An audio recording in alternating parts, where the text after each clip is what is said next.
Hello everyone, this is James Fredrickson. I prepared a brief tutorial of the brazing of copper tubing. So let's take a quick look. So first I'd like to cover some of the safety items that are necessary. So of course it's always a great idea to identify where your fire extinguisher is. Here's an eye wash station in case you get something in your eye. Of course, safety glasses or goggles are a must. Let's identify some of the equipment that we're going to be using today. So this is a turbo torch. It's in a red portable sack.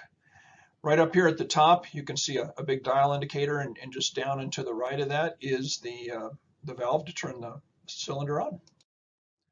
Here's a close-up. This cylinder holds acetylene, and this is a picture of the regulator with a valve that turns it both on and off. This is the handle or the striking mechanism of the turbo torch. Turbo torch burns at approximately 12 to 1400 degrees.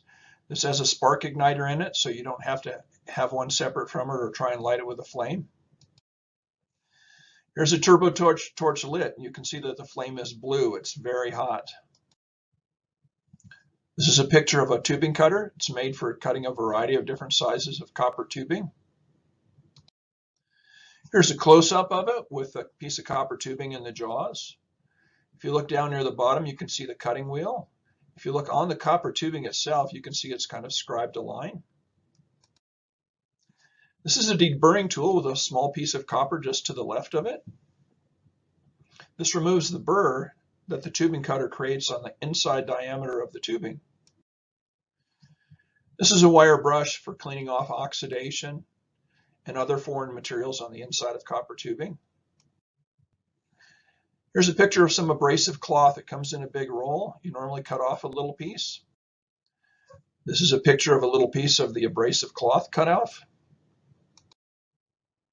This is a hydro swedging tool.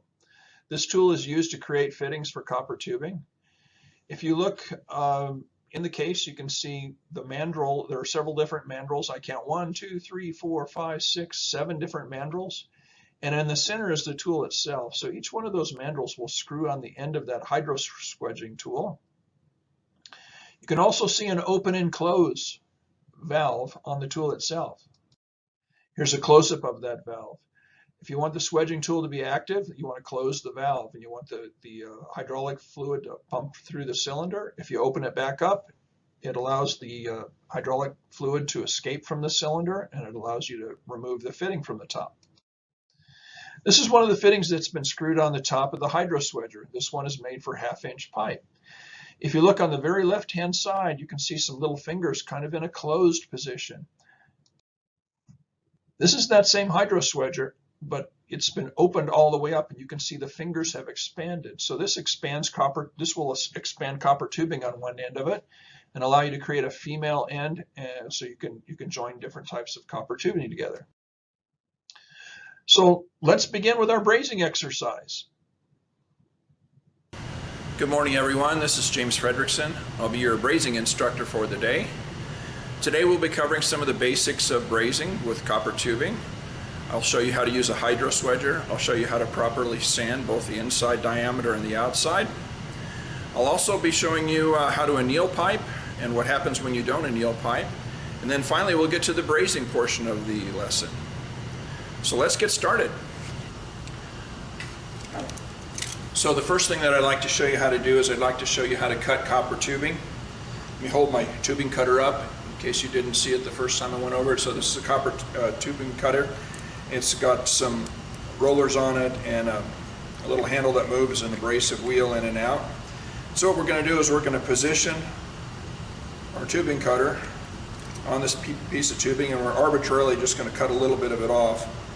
So I'm going to go ahead and tighten this just a little bit until I can feel this little abrasive wheel right here grip the pipe. Now it's not very tight right now. So what I want to do is I want to score it. I want to give it one complete revolution. So I'm going to turn it one complete revolution. And what I've done now is I've scored it. So I'm going to tighten it just a little bit, maybe an 1/8 or 1/4 of a turn, and I'll spin it again. And I just keep repeating this process until the copper tubing is cut. So let me see if I can do it without it landing on the floor.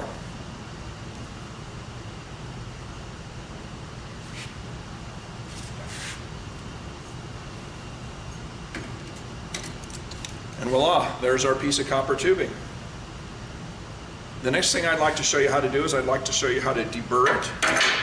So let me zoom the camera in just a little bit so you can see what the burrs look like.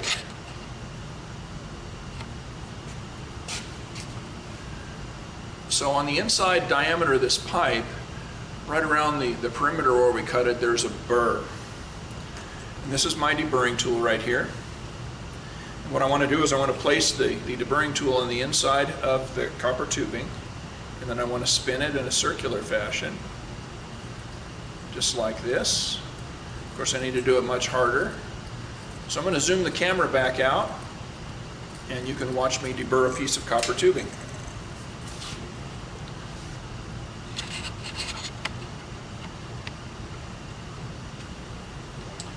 All right, so let's start with the piece that's in the vise.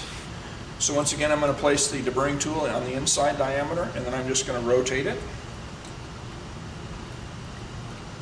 And I can see lots of burrs coming off this piece of copper tubing. And let me zoom in with the camera so we can see if we can see them.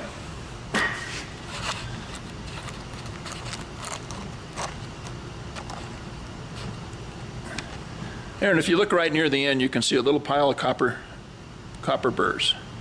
So we'll pull back out. I'm going to pull this piece of copper tubing out of the vise, and I'll dump the burrs in my hand and throw them on the floor. And then what I want to do is I want to deburr the other side of this that I cut. So I'm going to also stick it in the vise. I'm not going to clamp down too hard on it. I don't want to crush the tubing. And then I'm going to go through the same procedure again. I'm just going to deburr this piece. I'll open the vise up, dump the burrs out. Okay, so that's how you deburr copper tubing. So when you're all done, the inside of these should be burr free. Now the next thing I'd like to do is I'd like to set the hydro swedger up, and I'd like to make a male end on one piece of copper tubing and keep the other end as a female end, and one piece will actually slide on the inside of the other. So let me bring the hydro swedger over, and we're going to do it the wrong way first, and then we'll do it the right way. All right, this is my hydro swedging tool. Let me show you the front end of it. It's got a little point on it. This little point actually goes inside this arbor that is specifically designed for 1/2-inch copper tubing. So I'll place the arbor on top, and I'll spin it on. So what I want to do is I want to close this valve, and as I squeeze the handle, these little prongs will start to spread, and it will actually create an opening on the inside of this pipe that's just a little bit larger. So I'll slip it on here. I'm going to hold it in place. I'm going to make sure the valve is closed. Then I'm going to start to squeeze this handle until I start to feel it tighten. It's beginning to tighten now. Let me zoom in just a little bit. Okay, and I'm going to start squeezing the handle, and remember I said that we were going to do it the wrong way first, and you just heard a pop, and I don't know if you can see it, but let me pull this piece of copper tubing off. You can see where it began the swedge, and then it actually put a split in the copper tubing. So this is hard copper tubing, so this copper tubing will need to be annealed before we can swedge it. So let me show you how to anneal copper tubing. So I'm going to take a piece of copper tubing, and I'm going to slip it in the vise, and I'm just going to tighten it down ever so gently here. And I'm going to get my handy turbo torch. And the annealing process is pretty simple. All you have to do is heat this pipe up until you see it change color, and then you let it cool by itself, and when it's all finished, you've annealed it and it's become soft, and then the hydro swedger should work and not split it. So let's go ahead and start the heating process. So I'll turn the valve here and turn my gas on. You can hear it coming out, and I'll push the striker. And I'll begin to heat the pipe.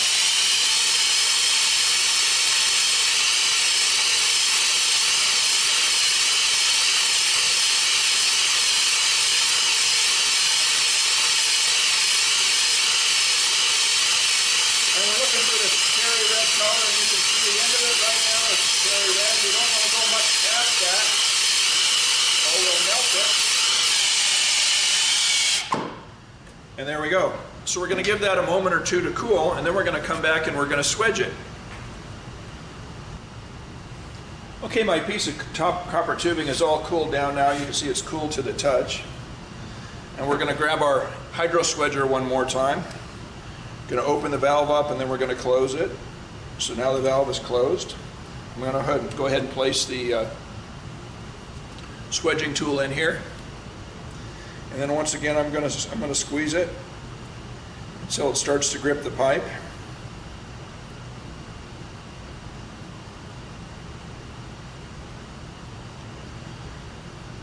And I'm going to push this handle in until I can feel resistance, and then just a little bit beyond that. And then I'll open the valve, and I'll remove it. And I've got the inside of this piece of copper tubing swedged. Let me bring it in a little bit closer so you can see it. So if you take a look, you can see I've put a bell end on the end of it. And now I can take any piece of normal copper tubing and I can slip it on the inside and see it fits nicely. All right. If you take a look at the inside of a piece of copper tubing, when I went ahead and I annealed it, actually oxidized some of the material on the inside. So oxidation is not our friend. So what we want to do is we want to get rid of that oxidation before we begin our brazing. So to clean the ID of a pipe, I've got a little wire brush. Here it is. And so I'm just going to hold it tightly and I'm going to put it in. I'm just going to twist it. See if I can clean off some of that oxidation.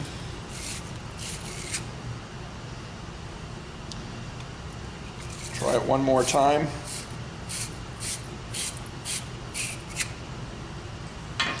And there we go. You can see the inside now is bright and shiny.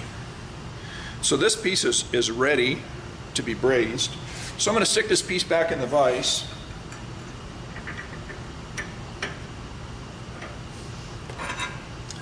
Here's a piece of copper tubing that we're going to go ahead and we're going to braze the one that we swedged to this one right here.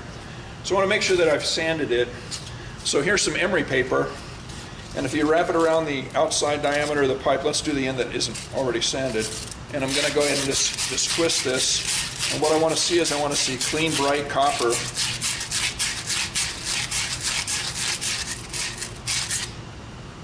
And so I see clean, bright copper all the way around the perimeter of the piece of pipe. And I'm going to go ahead and slip one end inside the other. And now I'm just about ready to start brazing. So here's my brazing rod. This brazing rod is approximately 15% silver with some other elements on the inside of it. It's called Silfloss. And what I want to do is I want to heat this end of the pipe up right here, and I want to heat the swedged end. And once I get it up to temperature here, what I'm going to do is I'm going to place the Silfloss right here, and it's going to melt, and it actually follows the heat. So if I heat the back end of this bell, it should suck some of the silver solder up. So let's go ahead and give it a shot. What I want to do is I want to heat it out here, and then I want to heat it around the perimeter, and I'll just touch off, and if I see it flow just a little bit, I know that it's ready to braze. So here's my part.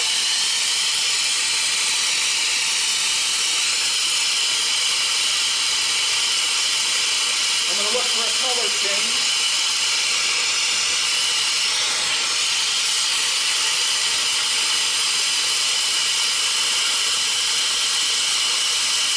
Not quite ready yet. And there it goes. So I want to add some solder around the perimeter. I want to get all the sides.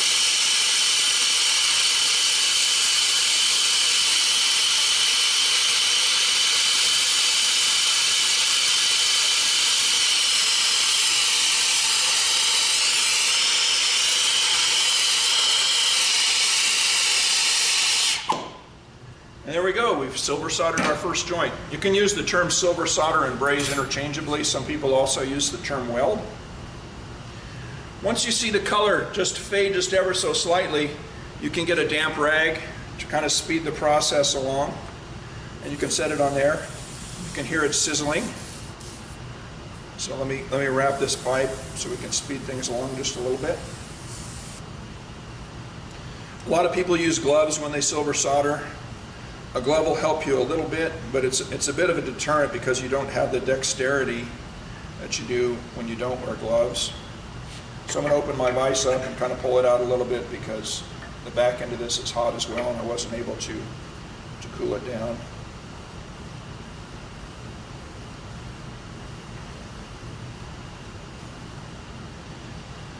Okay, it appears to be cool enough, so I'm going to take it out of the vise. And I'm going to get it a little bit closer so you can see it. And if you take a look here, I've got a pretty good braze joint here, but as I rotate it, you're going to see the back end of this is not brazed. So this is something that I'm going to have to deal with. So I'm going to braze it again because I want this braze to go all the way around the perimeter. So I'm going to go ahead and stick it back in the vise and repeat the process again here. Just take a moment. So we're going to heat it up once more. Now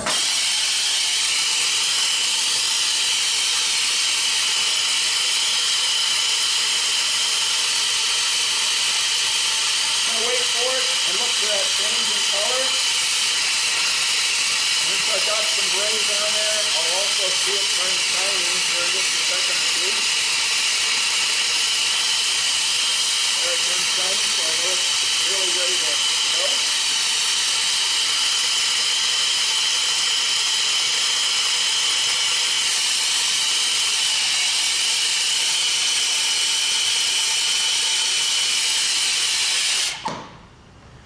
All right, now we're successful. We've got a braze joint that goes all the way around the perimeter. And once again, I'm going to go ahead and wrap it and let it cool down. And we'll take a look at it.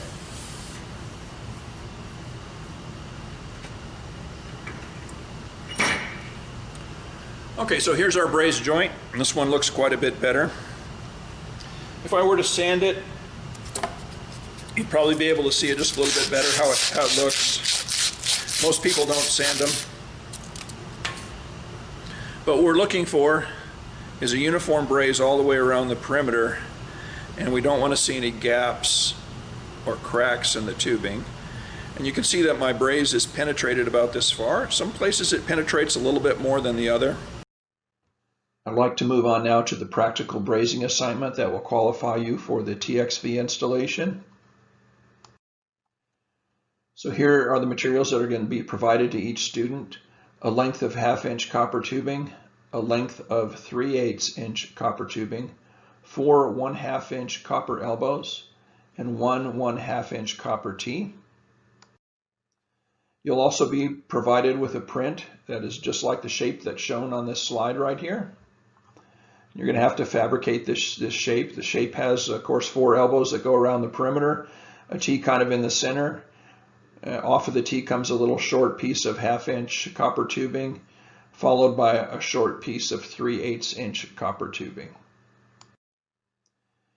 In order to qualify, this is the grading rubric for the brazing assignment. So I'm going to look at your materials as you prep them. So you can see there's a sanding operation, there's a deburring operation, and then there's an internal sanding operation, and you must score 25 points or higher on this section of it to qualify for the TXV installation. And here's the final rubric. This will actually be grading your silver soldering or brazing technique. So we want to make sure that it doesn't look like the top left-hand picture where it's all globby and nasty looking. The middle picture shows a lot of voids, and the bottom picture is exactly how I'd like you to do it, but nice clean brazes. So anyway, once again, you need to score 25 out of 30 here to qualify for the TXV installation. And that ends my presentation.